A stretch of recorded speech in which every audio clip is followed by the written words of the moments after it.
اشرح لي صدري ويسر لي أمري واحلل عقدة من لساني يفقهوا قولي. اللهم أرنا الحق حقا وارزقنا اتباعه وأرنا الباطل باطلا وارزقنا اجتنابه. اللهم أنس وحشتنا في قبورنا. اللهم ارحمنا بالقرآن العظيم واجعله لنا إماما ونورا وهدى ورحمة. اللهم ذكرنا منه ما نسينا وعلمنا منه ما جهلنا وارزقنا تلاوته آناء الليل وآناء النهار واجعله لنا حجة يا رب العالمين. آمین یا رب العالمین. جی آواز کلیئر آ رہی ہے؟ جی الحمدللہ جی بالکل ٹھیک ٹھاک. ٹھیک ہے، جزاک اللہ خیر. سوری میری ایک اپوائنٹمنٹ تھی، اس وجہ سے میں لیٹ ہو گئی. معذرت چاہتی ہوں، تھوڑا لیٹ شروع کر رہی. اچھا جی، اچھا جو طلاق کے حوالے سے آیتیں چل رہی ہیں سورہ بقرہ کی، اور اس میں جو پچھلے ہفتے جو آیتیں پڑھی تھی اس میں ایک بات ایڈ کرنی تھی جو یہاں پر آیا تھا کہ اللہ کی آیتوں کا مذاق نہ بناؤ. اس میں انہوں نے بات کی تھی کہ قانون، کوئی بھی قانون جو ہے وہ بغیر فلاح کے نہیں ہوتا، اور قانون کا اگر انسان کی نیت صاف نہ ہو تو وہ قانون کا مذاق اڑا سکتا ہے. اور اس کی اس لیے ہم جب یہ بات کرتے ہیں کہ اسلام جو ہے وہ قانون بھی دیتا ہے اور افراد کی تربیت بھی کرتا ہے. افراد کی تربیت کے حوالے سے ان آیتوں میں ہم نے بار بار دیکھا ہے کہ خاص طور پہ وہ احکامات جو انسانی جان پہ گراں گزر سکتے ہیں یا انسانی نفس کو مشکل لگ سکتے ہیں، اس پہ اللہ تعالیٰ بار بار جو ہے وہ پھر آخرت کا ذکر، اللہ کی نعمتوں کا ذکر، اللہ کی شان کا ذکر اور اس طرح کی چیزوں کے ذریعے دل کو نرم کرتا ہے. تو جب تک لوگ قانون کو فالو کرنے والے نہ ہوں، قانون کوئی بھی فالو نہیں کروایا جا سکتا. تو اور اسی لیے آج کے دور میں اتنے جدید دور، اتنی جدید سہولیات کے ساتھ بھی ہم اور جدید ترین سوسائٹیز میں سے بھی کرائم ختم نہیں کیے جا سکے. اور کرائم جو ہے مطلب اس لیے کہ مطلب قانون تو ہے لیکن افراد کی تربیت ہو سکتی. اسلام جو ہے افراد کی تربیت کرتا ہے. ایک تو یہ نقطہ تھا جس کو تھوڑا سا یہاں پہ ہائی لائٹ کرنا تھا. تو اور دوسرا یہ کہ اور ورنہ قانون کا مذاق اڑانا بڑا آسان ہے. پھر یہ کہ یہ جو آیت ہے وَلَا تَتَّخِذُوا آیَاتِ اللَّهِ هُزُوًا، اللہ کی آیتوں کا مذاق نہ بناؤ، اس میں اس کی تفسیر کے حوالے سے خاص طور پہ یہ بات بھی آتی ہے کہ اللہ کے نبی صلی اللہ علیہ وسلم نے فرمایا کہ 3 چیزیں ایسی ہیں کہ جو مذاق میں بھی کی جائیں تو وہ نافذ ہو جاتی ہیں. 3 کام ایسے ہیں، اور وہ 3 کام کون سے ہیں؟ نکاح، طلاق اور عتاق. عتاق کہتے ہیں کسی غلام کو آزاد کرنے. مثلا کوئی شخص مذاق سے اپنے کسی غلام کو کہہ دے کہ جاؤ میں نے تمہیں آزاد کیا، پھر کہے کہ نہیں میں تو مذاق کر رہا تھا. یا کوئی شخص کسی کو مذاق سے کہہ دے، کسی عورت کہے کہ تم میری بیوی بنو گی، وہ مذاق سے کہہ دے ہاں بنوں گی، تو وہ لوگ دیکھ رہے ہیں تو وہ مذاق میں بھی وہ نکاح ویلڈ ہو جاتا ہے. اسی طرح سے ایجاب اور قبول، نکاح کی 2 ہی شرطیں نا، ایجاب اور قبول ہے اور گواہ ہے. اور اس طرح سے طلاق بھی جو ہے مذاق میں بھی کہی جائے تو طلاق جو ہے وہ نافذ ہو جاتی. تو اس لیے یہ اس کو بتانے کا مقصد یہ ہے کہ ان چیزوں کے بارے میں انتہائی سوچ سمجھ کے زبان سے بات نکالنی چاہیے، اور اس طرح سے خام خواہی جو ہے یہ مذاق میں کرنے والی باتیں نہیں ہیں. اور یہ مذاق میں بھی ہوگی تو ویلڈ ہو جائے گی، تاکہ یہ بعد میں اس کا، کیونکہ یہ these are very serious matters. یہ اللہ تعالیٰ کے نام پہ نکاح جو ہے وہ ایک معاہدہ کیا جاتا ہے اس طرح سے، تو اس کو سنجیدگی سے لینا چاہیے. یہ ایک نقطہ تھا جو میں چاہ رہی تھی کہ پچھلے ہفتے کی کلاس میں سے تھوڑا سا میں بیان کر دوں. اب آگے ہم یہ یہاں تک ہم نے پڑھ لیا تھا جہاں پہ یہ دودھ پلانے والا دودھ پلانے کے حوالے سے جو آیتیں آئی تھیں اس سے آگے چلتے ہیں. آج ہمیں پڑھنا ہے آیا نمبر 234 سے انشاءاللہ. اعوذ باللہ من الشیطان الرجیم. والذین یتوفون منکم ویذرون ازواجا یتربصن بانفسہن 4 اشہر و10. وہ لوگ جو تم میں سے فوت ہو جائیں اور بیویاں چھوڑ جائیں، ان کی بیویوں کو چاہیے یتربصن بانفسہن، ان کی بیویوں کو چاہیے کہ وہ اپنے آپ کو روکے رکھیں، مطلب نکاح وغیرہ سے، دوسرے نکاح سے. 4 اشہر و10، 4 مہینے اور 10 دن. فَإِذَا بَلَغْنَ أَجَلَهُنَّ، اور جب وہ اس مدت کو پورا کر لیں، فَلَا جُنَاحَ عَلَيْكُمْ فِي مَا فَعَلْنَ فِي أَنفُسِهِنَّ، تم پر اس میں پھر کوئی گناہ نہیں کہ وہ اپنے بارے میں جو بھی فیصلہ کریں، بالمعروف، دستور کے مطابق، معاشرے کے جو ایکسیپٹیبل سوشل نارمز کے مطابق. واللہ بما تعملون خبیر، اور جو کچھ بھی تم عمل کرتے ہو اللہ تعالیٰ اس کی خبر رکھنے والا ہے. اچھا، اب یہاں پہ بیوہ کی عدت کی بات ہوئی ہے. پیچھے ہم نے مطلقہ کی عدت جو ہے وہ پڑھی تھی کہ جس عورت کو طلاق ہو جائے اس کی عدت ہے 3 menstrual cycles، اور جو بیوہ کی عدت ہے وہ 4 مہینے 10 دن ہے۔ اور اس میں پھر مطلب ایک انسان کے ذہن میں سوال پیدا ہو سکتا ہے کہ اس کے پیچھے کیا حکمت ہے کہ بیوہ کی عدت اتنی ہے۔ تو اللہ تعالیٰ حکیم ہے، اللہ تعالیٰ کا ہر حکم جو ہے وہ حکمت پر مبنی ہے، اور یقیناً بعض ایسے جو اس طرح فگرز دے دیے گئے ہیں، یعنی مطلب اب اور بھی اس طرح کے دین کے اندر بہت سی چیزیں ہیں، مطلب اب نمازیں ہیں 5 ہیں، اب اس میں فجر کی نماز میں 2 رکھتے ہی کیوں ہیں، یا مغرب میں 3 ہی کیوں ہیں؟ تو اس طرح کے یہ پیورلی اللہ تعالیٰ کی طرف سے احکامات ہیں، اور پیورلی اس میں ہماری یعنی اس کے آگے سبمیشن ہے۔ یہ ہماری عقل ان ڈفرینسز کو یا ان کے پیچھے حکمت کو نہیں سمجھ سکتی، لیکن یقیناً یہ حکیم کا جو ہر عمل ہے وہ حکمت پر مبنی ہوتا ہے۔ تو اللہ تعالیٰ الحکیم ہے، اللہ تعالیٰ کا ہر عمل ہر حکم جو ہے وہ حکمت پر مبنی ہے، چاہے ہمیں سمجھ میں آئے یا نہ آئے۔ تو یہاں پہ یہ ایک یعنی عدت کے اندر یہاں پہ ایک ڈفرینس ہے، یعنی بیوہ کی جو عدت ہے، جس عورت کا خاوند فوت ہو جائے اس کی عدت کو یہاں مینسٹرول سائیکلز کی بجائے جو ہے مہینوں میں کاؤنٹ کیا گیا ہے، 4 مہینے اور 10 دن، اور 4 مہینے اسی طرح سے کہ 30 دن پورے کیے جائیں گے۔ مطلب ویسے جو چاند کے حساب سے جو کیلنڈر ہمارا ہے اس میں تو بعض مہینوں میں 29 دن بھی ہوتے ہیں، اور یہ بائی چانس ایسا ہو کہ کسی عورت کا خاوند جو ہے وہ مہینے کی پہلی تاریخ کو، بالکل جو چاند کی پہلی تاریخ ہے اس اعتبار سے فوت ہو، تو پھر وہ چاند کے حساب سے 4 چاند کاؤنٹ کر لے گی اور 10 دن اوپر، تو اس میں چاہے 29 کا مہینہ آ جائے یا 30 کا آ جائے، لیکن یہ کہ اگر مہینے کے درمیان میں ہے تو 30 ڈیز جو ہے وہ کاؤنٹ ہوں گے چاند کی تاریخوں کے حوالے سے نہیں، اور پھر 10 دن اوپر جو ہے 130 دن بیوہ کی عدت ہے۔ تو وہ اپنے آپ کو روکے رکھیں۔ اب یہ دیکھیں، یہ پہلے بھی عدت کے حوالے سے حکمت یہی آئی ہے کہ اس کے اندر جو اولاد وغیرہ کے معاملات ہیں یا پریگنینسی ہے اس کو جو ہے وہ ظاہر ہو جائے تو 4 مہینے 10 دن تک وہ عورت جو ہے وہ عدت میں گزارے گی۔ عدت کے احکامات میں، بیوہ کے عدت کے احکامات میں خاص طور پہ یہ ہے کہ وہ بناؤ سنگھار بھی نہ کرے، اور گھر کے اندر رہے، بلا ضرورت گھر سے باہر نہ جائے، ضرورت کے تحت جا سکتی ہے، اور ایک ہی گھر میں جو اپنے خاوند کے گھر میں ہی عدت گزارے، اللہ سے یہ کہ اس میں بعض علماء کا دوسری بھی رائے ہے کہ کہیں اور اگر مجبوری ہو جانا یا اس طرح، ویسے یہ کہ اپنے خاوند کے گھر میں عدت گزارے، اور خاص طور پہ اگر کوئی کام ہو ضروری تو رات کو لازماً گھر آ جائے۔ تو جس طرح یہ بیوہ ہے، اور اس کا اب 4 مہینے 10 دن تک اب یہ نکاح ثانی کے بارے میں، دوسرے نکاح کے بارے میں نہیں پلان کر سکتی، نہ سوچ سکتی، نہ پرپوزل لے سکتی، تو اس لیے اس کو اپنے آپ کو بناؤ سنگھار جو ہے منع کیا گیا۔ اسی طرح وہ مطلقہ جس کی طلاق جو ہے وہ بائن ہے، مطلب ایک وہ طلاق ہے جس میں رجعت کی گنجائش ہے، خامد کے ساتھ صلح کی گنجائش ہے، اس میں تو علماء نے انکریج کیا، میں نے آپ کو بتایا تھا کہ عورت اپنے آپ کو بناؤ سنگھار کرے تو وہ اس کے لیے وہ بلکہ ریکمینڈڈ ہے، وہ اس میں صلح کی گنجائش جو ہے وہ اگر موجود ہے۔ لیکن اگر نہیں ہے، مثلاً یہ کہ 3 طلاقیں ہو گئی ہیں اور اب اسی خامد کے پاس دوبارہ جانے کی گنجائش نہیں ہے، نکاح ثانی کا چانس جب ہوگا تب ہوگا عدت گزر جانے کے بعد،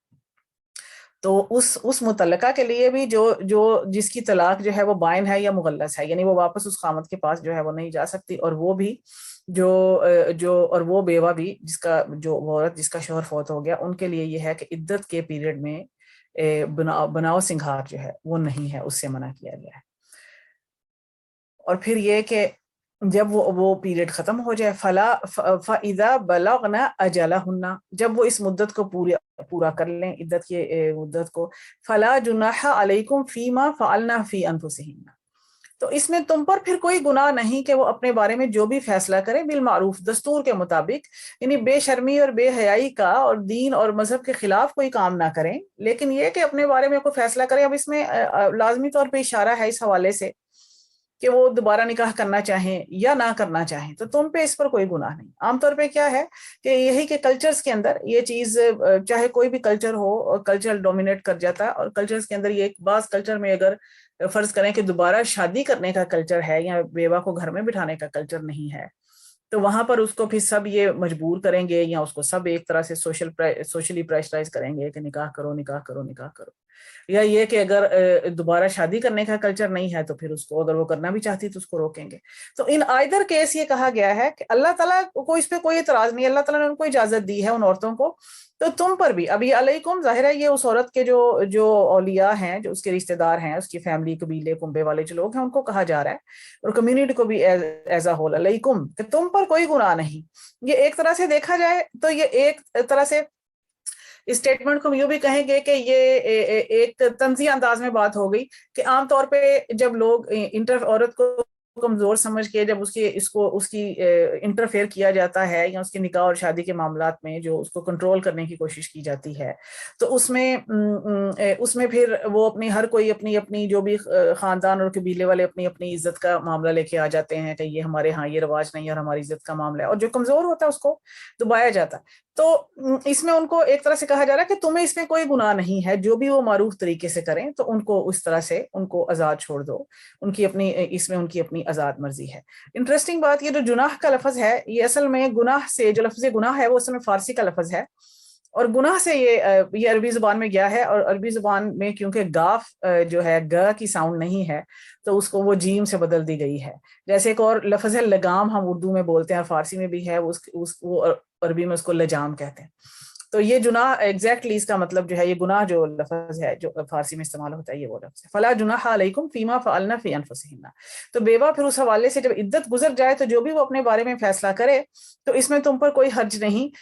جو بالمعروف، جو دستور کے مطابق کریں، جو باحیا با عزت اور شریف لوگوں کے حوالے سے جو معاشرے کے نارمز ہیں اس کے مطابق کرے، جو کوئی اس طرح کا کام نہ کرے۔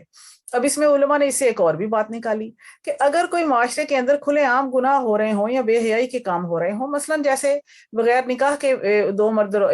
ایک عورت آپس میں رہ رہے ہیں، یا جیسے اب ہمارے معاشروں میں بہت ساری قباحتیں اس طرح کی آ گئی ہیں، اور ویسٹرن ورلڈ میں بھی ہم دیکھتے ہیں بہت ساری اس طرح سے، تو وہ اگر ایک اسلامی معاشرے کے اندر اور ایک اسلامی ریاست کے اندر اس طرح کے بے حیائی کے اور منکر کے کام، اب معروف کا اپوزٹ کیا ہے؟ منکر۔ یہ ہم نے پڑھا بھی ہے قرآن حکیم میں کہ جو اللہ کے نیک بندے ہیں، جو مومن بندے ہیں، وہ معروف کا حکم دیتے ہیں اور منکر سے منع کرتے ہیں۔ تو منکر وہ جو اللہ تعالیٰ کے دین کے بھی خلاف ہیں، انسانی فطرت کے بھی جو خلاف ہیں چیزیں، ان کو ہوتے ہوئے دیکھنا اور پھر اس سے روکنا، یا اس سے مطلب جو انسان کے بس میں ہو وہ نہ کرے، جو لوگ اس کے اختیار میں ہوں ان کو بھی نہ روکے، اور اوور آل اس کے بارے میں کوئی زبان نہ کھولے، نہ اس کو دل میں برا سمجھے، نہ اس کے اوپر کوئی زبان سے کوئی اس کو روکنے کی کوشش کرے، تو پھر وہ گناہ کی بات ہوگی۔ کیونکہ یہاں پہ ہے کہ معروف طریقے سے اگر وہ کچھ کریں تو تم پر کوئی گناہ نہیں۔ پتہ چلا کہ جو منکر کام ہیں وہ ان کے مقابلے میں اگر چپ رہے کمیونٹی کے لوگ بھی، تو پھر وہی بات ہے کہ امر بالمعروف اور نہی عن المنکر جو ہے وہ فریضہ جو انجام نہیں دیں گے تو وہ پھر گناہ پر ہوں گے۔ تو یہ اس کا اپوزٹ ایک میننگ یہاں سے یہ بھی سمجھ میں آ گیا۔ واللہ بما تعملون خبیر، اور جو کچھ بھی تم کرتے ہو اللہ اس کی خبر رکھتا ہے۔ دلوں میں جو نیتیں ہیں وہ بھی اللہ تعالیٰ کو پتا ہے۔ انسان بعض دفعہ ظاہر کچھ کرتا ہے، اس کا وہ دل میں نیت کچھ ہوتی ہے، لیکن جو بھی ہے اللہ تعالیٰ تمہارے تمام اعمال سے بے خبر ہے، اس لیے اللہ تعالیٰ کو تم دھوکہ نہیں دے سکتے۔ ولا جناح علیکم فیما عرضتم به من خطبۃ النساء او اکننتم فی انفسکم۔ اچھا، اب اگلی بات یہ آ گئی کہ اب کیونکہ پیچھے منع کر دیا کہ عورت ایک عدت میں ہے، بیوہ ہے، یا جو مطلقہ جو مطلقہ بائنہ، یعنی جس کی طلاق جو ہے وہ بائن۔ اب اگر کوئی عورت کو طلاق ہو گئی یا وہ بیوہ ہو گئی تو لازماً پھر اس سے نکاح ثانی کرنے کے امیدوار ارد گرد کمیونٹی میں موجود ہوں گے، اور اللہ تعالیٰ فرما رہے ہیں کہ اگر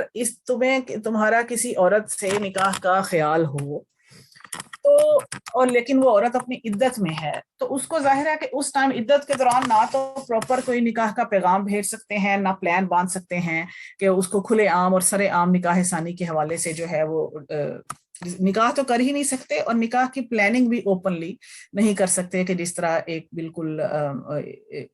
عام نارمل حالات میں اگر پلان کر لیا جاتا ہے کہ یہ جی انگیجمنٹ کر لی جاتی ہے یا اس طرح، وہ بھی نہیں کر سکتے۔ البتہ یہ کہ اشارے کنائے میں کوئی اشارہ دیا جا سکتا ہے دوسری پارٹی کو۔ اب خاندان بھی انوالو ہوتے ہیں عام طور پہ، جو ایک اسلامی معاشرہ ہے اس میں شرم و حیا کہ جو ہمارے جو ٹریڈیشنل جو طریقے بنے اس طرح جوڑ ملانے کے اور شادیاں کرنے کے اور رشتے کرنے کے، فیملیز انوالو ہوتی ہیں اور فیملیز کرتی ہیں۔ لیکن یہاں پہ آپ غور کریں گے کہ یہاں پہ ڈائریکٹ ایک مطلب مردوں سے ڈائریکٹ خطاب کیا جا رہا ہے کہ وہ مطلب اب یہ کمیونٹی کے اندر اس طرح کی عورتیں ہیں، ان کا دھیان جا سکتا ہے، ان کی نظر جا سکتی ہے، فیملی کے اندر ہے یا اوور آل کمیونٹی کے اندر ہے، اور اس کو گناہ نہیں کہا گیا۔ یعنی اللہ جانتا ہے کہ تم ان کا خیال آئے گا، اب وہ اویلیبل ہے نکاح کے لیے، تو اس میں کوئی گناہ کی بات نہیں، خیال آنے پر کوئی گناہ کی بات نہیں۔ ولا جناح علیکم فیما عرضتم به من خطبۃ النساء، اور تم پر اس میں بھی کوئی گناہ نہیں کہ تم